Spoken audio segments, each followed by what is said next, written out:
جانور کٹنے والا اور مرنے والا وہ بھی انسانوں کی طرح خواب دیکھتا ہے. میں نے خود اپنے ایک جانور کو دیکھا کہ وہ سوتے ہوئے ایک دم اڑ جاتا تھا اور آنکھوں سے آنسو گرنے لگتے تھے, رو رہا تھا زار و خطار. میں اس کے پاس بیٹھ گیا اور اس کا سرور پرچا, بڑی طبع تسلی دی, لیکن افسوس 2 گھنٹے کے اندر اندر وہ کٹ گیا. ایسا واقعہ پیش آیا. اس نے پہلے سے چھرا دیکھا لہراتا ہوا ایسا, اور میں نے گائے اور بھینس کو دیکھا کہ سوتے سوتے ایک دم اٹھ جاتی ہے, ایسے ایسا کرتی ہے, ایسا ایسا, نہیں نہیں نہیں نہیں نہیں نہیں, بچاؤ مجھے. جیسے انسان مرنے سے پہلے سب کچھ دیکھتا ہے, لیکن انسان ہو تو اسے پتہ چلے, اور وہ حیوان ہو تو دیکھے اور مرے کچھ بھی نہ ہو. قابل قدر اور قابل شرف انسان ہو تو فوراً تعبیر کی تدبیر کی انتظام کر لیتا ہے. اللہ کی عادت ہے جو نظارہ دیکھنے میں آتا ہے اس کا دفاع بھی ہو جاتا ہے. دل میں ڈالی تیرے رب نے شہد کے مکی کے انتخذی من الجبال بیوتا, کہ بنا پہاڑوں میں گھر, اونچی جگہ پہاڑوں میں سب سے اعلیٰ شہد جبلی شہد, ومن الشجر اور درختوں میں بھی, ومما یعرشون اور وہ جو چھت چڑھاتے ہیں, چھت چڑھاتے ہیں. سب سے اعلیٰ شہد پہاڑی, دوسرا شہد جنگلی درختوں کا, تیسرا شہد پالتو مکھیوں کا. ومما یعرشون ثم کلی, پھر کھاتی جا, من کل الثمرات ہر قسم کے پھلوں میں سے, اس میں سے جو اعلیٰ رس ہے وہ چوس. فسلکی سبل ربک ذللا, جاتی جا رب کے راستوں پر توازوں سے. آیت میں اشارہ ہے شہد کی مکھی کبھی راستہ نہیں بھولتی. وہ بڑی تفصیل ہے. عبد الماجد در آبادی نے شہد کی مکھی پر لمبا قصہ لکھا ہے تفسیر ماجدی میں. ان میں راجا ہوتا ہے, ان میں رانی ہوتی ہے, ان میں مشیر ہوتے ہیں, وزیر ہوتے ہیں, سفیر ہوتے ہیں, اسٹاف رکھتے ہیں, قسم قسم کی مکھیاں ہیں. سب سے بڑی مکھیاں, ان کے شہد بالکل گڑ کے شربت کی طرح کوئی کام نہیں. دوسرے متوسط مکھیاں ہیں جو عام طور پر پنجاب و سندھ میں ہوتی ہے.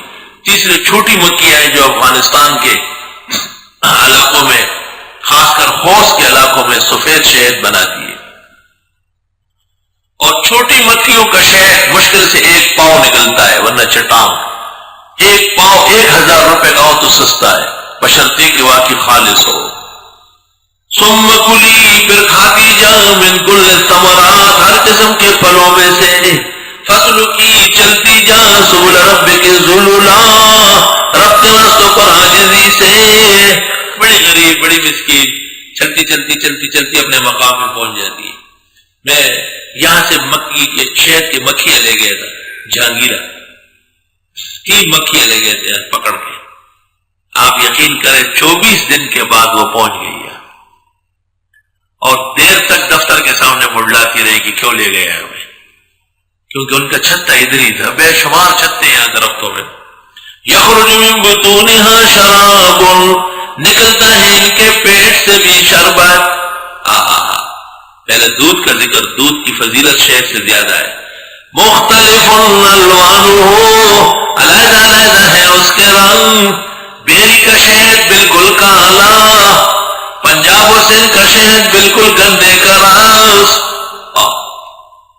لیکن افغانستان کا شہد اس کی نظیر دنیا میں نہیں ہے. سفید لٹے کی طرح, مکھن کی طرح شہد. فیہ شفاء للناس, اس میں شفا ہے لوگوں کے لیے. مطلب یہ جن امراض کے موافق ہے ان میں شفا ہے, اور جن امراض میں میٹھا نامناسب ہے اس میں شفا نہیں ہے. تو عموم و خصوص کی مناسبت ہے اس میں. شفاء للناس لاکثر الناس. بعض لوگ جیسے پیٹ خراب ہے, ایک شخص کا معدہ کمزور ہے, دودھ سے اس کو نقصان ہوتا ہے, تو نقصان دودھ کا نہیں ہے پیٹ کا ہے. اس طرح بعض لوگوں کو شہد بھی راس نہیں آتا. حدیث میں ہے ایک شخص کا پیٹ خراب تھا, رسول اللہ کو شکایت کی گئی, آپ نے فرمایا شہد چٹاؤ, تو وہ آیا کہ بہت خراب ہو گیا. کہا میرا رب سچا ہے, تیرے بھائی کا پیٹ جھوٹا ہے, اور چٹاؤ اور چٹاؤ. اخیر میں صاف ہو گیا. علماء لکھتے ہیں جیسے جھاڑو دیتے وقت کچرا بڑھ جاتا ہے لیکن اخیر میں صفائی ہو جاتی ہے. یہ جو بیچ میں جھونک کے لگ رہے تھے صفائی ہو رہی تھی. لیکن بعد میں مجھ پر واضح ہوا کہ طب میں ایک اصول ہے الشفا فی القلیل. دوا اتنی سی ہوتی ہے، اتنا بڑا پن نہیں ہوتا کہ بہت بڑا پیالہ بھرا ہوا دوا. طبیب جب حاذق اور نقصان مختصر لکھتا ہے الشفا فی القلیل، بسم اللہ، شہادت کی انگلی سے دائیں ہاتھ سے آپ نے شہد میں انگلی ڈالی، بسم اللہ زبان پر یا شافی، بسم اللہ یا کافی اشفنی وقد قلت وقولک الحق فی شفاء للناس. انشاءاللہ فائدہ ہوگا، نقصان کوئی نہیں ہوگا. اب آپ جو ایک گلاس بھر کے شہد پیتے ہیں جو ایک بھینس کا خوراک ہے، پھر کہتے ہیں جی مجھے شفا نہ ہوا، اس کا قرآن ذمہ دار ہے کہ تو جو ہے نا چارے کی طرح کھاتا ہے شہد. الشفا فی القلیل. تو پتہ یہ چلا کہ بطور شفا کے اقل قلیل ہو اور بطور غذا کے پھر جتنا چاہیں آپ کھائیں. حافظ ابن قیم نے الطب النبوی میں اور ذہبی نے الطب النبوی بے شمار فوائد لکھے. لکھا ہے شہد گرم کرنا مناسب نہیں ہے، بلکہ پانی یا دودھ گرم کر کے شہد ڈالیں زیادہ بہتر ہے.